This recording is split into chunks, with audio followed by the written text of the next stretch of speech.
அன்பான சேனல் ரசிகர்களுக்கு வணக்கங்க.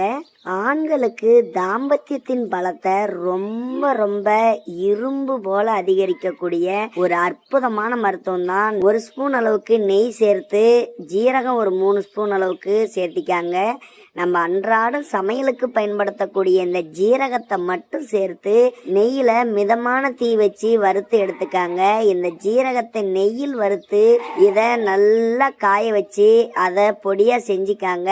அதோட கருப்பட்டி சேர்த்து நம்ம தினமும் சிறிதளவுக்கு, அதாவது 1 ஸ்பூன் அளவுக்கு மட்டும் எடுத்துக்கிட்டு வந்தோம்னா காலை இரவு இந்த 2 வேளைகளிலும் நீங்க சாப்பிட்டு வரதுனால உங்களுடைய தாம்பத்தியத்தினுடைய பலம் என்பது ரொம்ப ரொம்ப அதிகரிக்குங்க. ஏன்னா இந்த ஜீரகத்தை நெய்யோட வறுத்து கருப்பட்டி சேர்த்து சாப்பிட்றதுனால உடல்ல இருக்கக்கூடிய நரம்புகள் எல்லாத்துக்குமே ரத்த ஓட்டத்தை ரொம்ப சீக்கிரமா கொண்டு செல்லும்.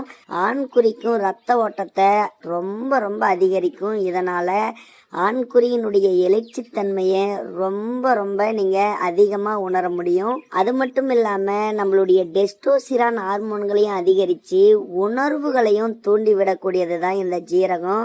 இந்த ஜீரகம் நம்மளுடைய உடல்ல இருக்கக்கூடிய பல வியாதிகளை சரி செய்யுதுங்க. அதோட சேர்த்து தான் ஆண்மை பிரச்சனைக்கும் ஒரு அருமருந்தா இது விளங்குது. கண்டிப்பா இந்த மாதிரி நீங்க லேசா வறுத்து எடுத்து இதை உலர்த்தி பொடி செஞ்சு எடுத்து வச்சுக்காங்க. இதோட கருப்பட்டியை நல்லா நுணுக்கி அதில் மிக்ஸ் பண்ணி 1 ஸ்பூன் அளவுக்கு காலை 1 ஸ்பூன் இரவு 1 ஸ்பூன் இந்த மாதிரி டெய்லியும் ஆண் பெண் இருவருமே சாப்பிடுங்க. இருவருக்குமே தாம்பத்தியத்துல நல்ல ஒரு வலிமை என்பது கிடைக்கும். கண்டிப்பா பயன்படுத்துங்க. அற்புதமான ரிசல்ட்டை நீங்க 1 வாரத்துல உணர முடியும்.